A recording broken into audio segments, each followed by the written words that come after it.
What is going on, my Cardano friends? It is your friend Jack here, and in today's video we're going to be going over how to use SundaeSwap. More importantly though, this video is going to be going over an overview of the risks, the rewards, the upsides and downsides of using the DEX, and just the basics of understanding on how everything works. So with that being said, let's get into the video. First off, I want to let you guys know I'm by no means a DeFi expert, and I'm essentially almost as much a noob as you when it comes to a lot of these things. So we're going to be learning together in a sense, but also I do have an idea of how risks and rewards work on DEXs, and also some tips that might help you along the way to understanding what's going on and actually how to use the DEX. First things first though, when you're using any DEX or any decentralized application for that matter, make sure you're on the right website, and that website today is SundaeSwap.finance. And then you click the enter app button and it'll bring you to exchange.sundaeswap.finance. It should be pretty much exactly like this, and a great way to just solve this is bookmark it up. You have SundaeSwap, and now you know you can just click on this and you won't ever go to the wrong one, because Google searches are sometimes malicious. People sponsor their own DEXs or their own dApps that are really fake ones. So that's the first thing. Now that you're on the right place, there's a lot to do. What I'm going to go ahead and do is disconnect my wallet. The first thing you're going to have to do to actually use the DEX is connect your wallet. And we're going to go ahead and do that. You can use your NAMI wallet or your CC Vault. If you need to know how to use NAMI wallet, I have a full complete guide. It's about 30 minutes long, covering everything you need to know on there, and you can just go ahead, set up your NAMI wallet and get going. Now, you can't use Harbor wallets right now, so keep that in mind. Harbor wallet support is not supported for Plutus scripts, aka smart contracts. So can't use that on the SundaeSwap DEX as of recording this video, but it will probably change in some short amount of time. Now, first thing we see here, we're on the home page. On the home page, you have a few options. Obviously, you can create a liquidity pool, you can provide liquidity, you can search for liquidity pools, aka search to buy these assets. And if you click the more button on an asset, you can swap for it and trade your ADA for some Sunday. You can provide liquidity or provide liquidity. Now, some of these do have yield farms. So if you're wanting to yield farm, you can see there's farming available on those. We're going to go over yield farming in a second. We're not going to actually be providing any liquidity today. We're not going to be yield farming directly today. I'm just going to tell you about how to do these things and the risks associated with them, along with the reward. Now that you know that this homepage basically just shows all the things that are available to swap that you can buy with ADA or other asset pairs as they come available, and people make their own liquidity pools. Basically, a liquidity pool is where someone puts up a certain amount of one token and a certain amount of the other. In this case, someone's putting up Sunday and ADA. Then they provide liquidity for people to buy it off of the decentralized exchange, in this case, SundaeSwap. Now, if you want to get your hands on some of these tokens, so you can also provide liquidity or yield farm, well, you have to do both to get to that step. But if you want to do either of those things, you're going to need to buy some of that. In order to do that, what you want to do is come over to the swap here. And then all you have to do is basically put, okay, I want to trade my ADA and I want to buy Sunday token.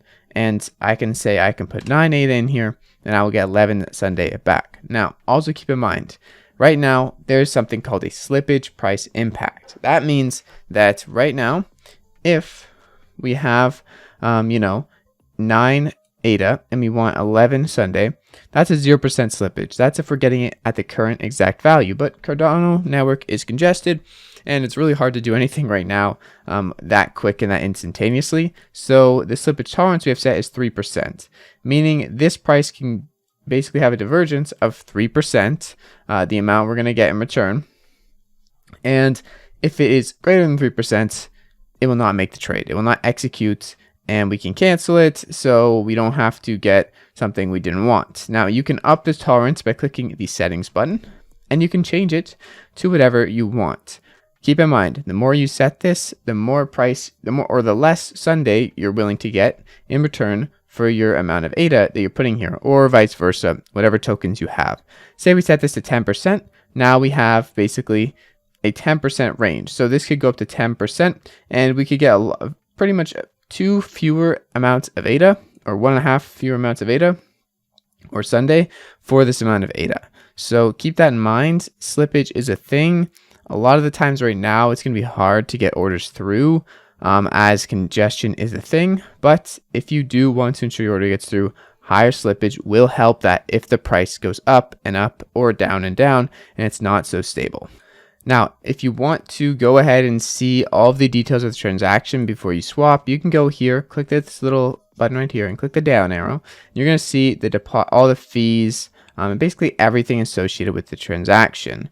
Right now, we have a scooping processing fee of 2.5 ADA, a deposit of 2 ADA for the smart contract, liquidity provider fee, and if you go on all of these, you can see they tell you that you're going to get this back. This one is a fee for the Sunday Scooper, and they tell you all the fees, but essentially this is all the details of the transaction that you're going to want to review before you go through and submit a transaction, especially if you don't know what you're doing or if this is your first time. It's a really good idea. Just go ahead and look at everything that's happening behind the scenes and all the fees associated with each transaction. Okay, so now that you've done some trading, maybe you have some tokens you want to provide liquidity with, and you're not sure what the risks are of providing liquidity and what the upsides are. Well, for starters, the main risks are impermanent loss. Basically, impermanent loss is a risk you take when you provide liquidity, and it's basically saying, hey, if I held this, I would have done better than if I just didn't provide liquidity. So providing liquidity does have some risk. It also does have reward. As the fees get collected when you're in a liquidity pool, say I was half of this amount of this total liquidity provided, I would be getting 50% of all the liquidity pool fees, which are transacted when people make a swap. Now, if I have a smaller position in the pool, I would get a smaller percent cut, and these things can add up to covering your impermanent losses, but it's best to stay away from impermanent losses as much as possible by trying to stick with more, stable pairs to be less risk tolerant. To be honest, impermanent loss is a whole nother video in itself, but to give you an estimate, here is some impermanent losses estimations if you were to hold versus if you were to be providing in a liquidity. So if you're providing liquidity and there is a 1.25x price change, you have about a 6% loss. So not that terrible, but if there's a 5x price change, and this is really relative to either position, if the difference between the two is 5x, then there's a 25% loss. So if one token goes drastically up and the other goes drastically down, that price change is going to be very high, and that a permanent loss is also going to be very high of the tokens you're providing. So keep those things in mind. Impermanent loss is a thing. If you're going to provide liquidity, do it responsibly, do it carefully.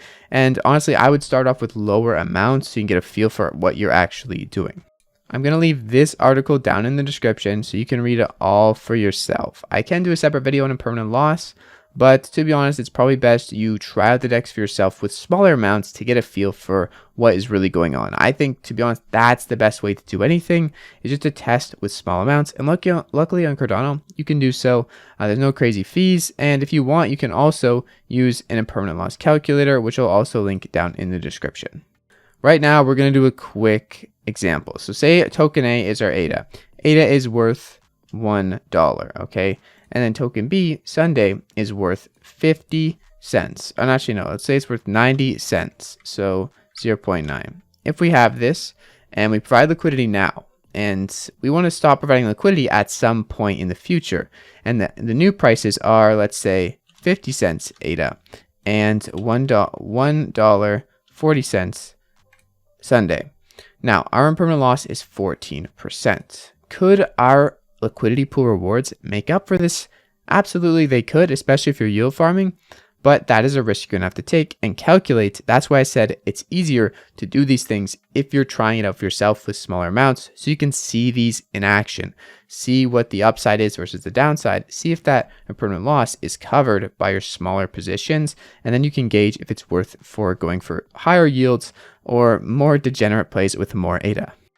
As you can see here, if we just held the tokens, they'd be worth $1,027. Now, if we're providing liquidity with them and these prices were to take effect, we would now have $881 worth, a negative 14.19% decrease of an impermanent loss. This loss isn't realized until you take the tokens out of the liquidity pools, so technically, that's why it is impermanent. These things could change as time goes on and the prices adjust if you choose not to take out the liquidity pool, the LP tokens, out of said liquidity pools before the tokens readjust to the before price levels, if that is ever going to happen. You also have to keep in mind the reward for this is that we have been farming. If we were providing liquidity for Sunday on SundaeSwap, we could also have been farming their native token Sunday through yield farm. So it's not all downside. There is upside still, even when you have impermanent loss, but it does get risky trying to calculate and traverse. Okay, is this worth my time, stress, and effort, and the risk that it might even lose some money, or should I just hold? It's really a balance to find between the two. I'm going to be putting in smaller liquidity pairs to start and testing out things as I go to get a better feel for everything. But that's generally how the DEXs work. I think this is a great starter video for anyone. And yeah, I think the best advice is to try over smaller amounts. There's no crazy fees on Cardano. You can do it and you can mess around and have fun while doing so. The last part of the DEX is the orders section. From here, you can see any open orders you have that haven't been scooped up yet, and you can also see the order history of orders that have either been canceled or scooped up and processed. So this is a great place to go. Make sure you're connected to the wallet that you perform these orders with to actually see the orders. Otherwise, you'll just see the orders on that specific wallet, which there might be none. And you can go over here and see what's going on to give you an idea of what price range your slippage is in when you have an open on-chain order, and if it's ever really going to get executed in a reasonable amount of time, or if you need to cancel it and put in a new swap because your slippage tolerance wasn't high enough. Which is exactly what I had to do down here because my slippage was only 1% at the time, and the price rose about 7 or 8% in the first hour of the DEX release. Anyways, I hope you guys found this video helpful, useful, informative, or anything. Keep in mind, I'm not a financial advisor. I'm just a guy in my mom's basement, and you should absolutely be doing your own research and making your own decisions when it comes to taking big risks, especially on things like yield farming and providing liquidity for volatile asset pairs. There is impermanent loss risks, there is upsides, but you have to weigh the two, and the best way to do so, in my opinion, is to start with smaller amounts. Anyways, I'll see you guys in the next video. It's been your friend Jack. Peace out.